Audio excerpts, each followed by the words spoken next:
নমস্কাৰ। মোৰ অসমীয়া বন্ধু বান্ধৱ আৰু পুত্ৰ পুত্ৰীসকল, আজি পুতুককৈ মই অফিচ আৱাৰ্ছত এটা ছ'চিয়েল মিডিয়াত পুতুককৈ এটা দেখিলোঁ। অসমীয়া নিউজ চেনেলত এজনী মাইকী মানুহে,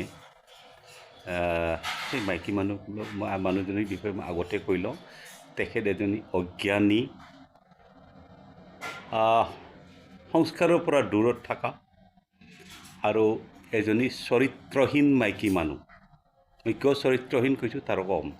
তেখেতে কৈছে অসমৰ মুখ্যমন্ত্ৰীক গভৰ্ণৰে এপইণ্ট কৰিছে ইলেকশ্যনৰ পিছত, চিফ জাষ্টিছ অফ হাই কোৰ্টে সেই কিবা কৰাইছে, কি কৰাইছে, তেখেতক আপোনালোকে মামা কিয় মাতিব, আৰু আপোনালোকৰ কোনজনী মাৰ কোনটো ভায়েক হয় এইটো এইজন?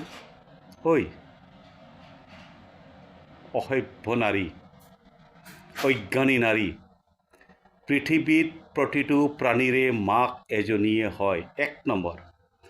2 নম্বৰ, তই এইটো বয়সত, এই মানুহজনী বয়সস্থ, এইটো বয়সত তই অসমত কংগ্ৰেছৰ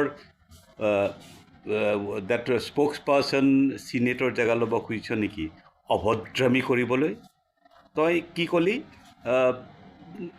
কোনজনী মাকত? এতিয়া মই ৰাইজ, মই এটা কথা কওঁ, শুনকচোন। ময়ো এটা ষ্ট্ৰং অপজিশ্যন বিচাৰোঁ, অসমত নহয় অকল, ভাৰতৰ পাৰ্লিয়ামেণ্টতো এটা মই ষ্ট্ৰং অপজিশ্যন বিচাৰোঁ। কিন্তু এইবোৰ মানুহে কি ষ্ট্ৰং অপজিশ্যন দিবহে? এই মানুহজনীয়ে অসমৰ সেই কংগ্ৰেছৰ স্প'ক্স পাৰ্চন এটা আছে নহয়, তাই সদায় গালি খায়, তাই নিজেই গালি গুলাজ কৰে টিভি চেনেলত, চিনেট নে কি নাম, তাইৰো নাম জানিব নোখোজোঁ। তাই সেইটো বনিব খুজিছে। এইটো বয়সত তই মাতৃৰ পৰিভাষা বুজি নাপালি। এতিয়া মই ladies and gentlemen, boys and girls, মোক ক্ষমা কৰি দিব। মই এই মাইকী মানুহজনীক সুধিছোঁ, তোৰ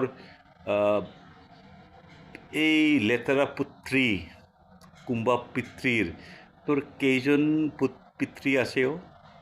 কেইজন পিতৃৰ পুত্ৰী তই মাকৰ ডেফিনেশ্যনটোকে ইমান লেতেৰা কৰি দিলি। অসমৰ মুখ্যমন্ত্ৰীক যদি মানুহে ভাল পাইছে, কোনোবাই মামা বোলক, খুৰা বোলক, দাদা বোলক, তোৰ কিয় জ্বলিছে?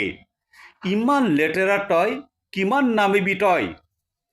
I'm sorry, I became emotional. Such a dirty people are coming, and these dirty people should not be entertained in any of the news channel. Thank you so much. Namaskar.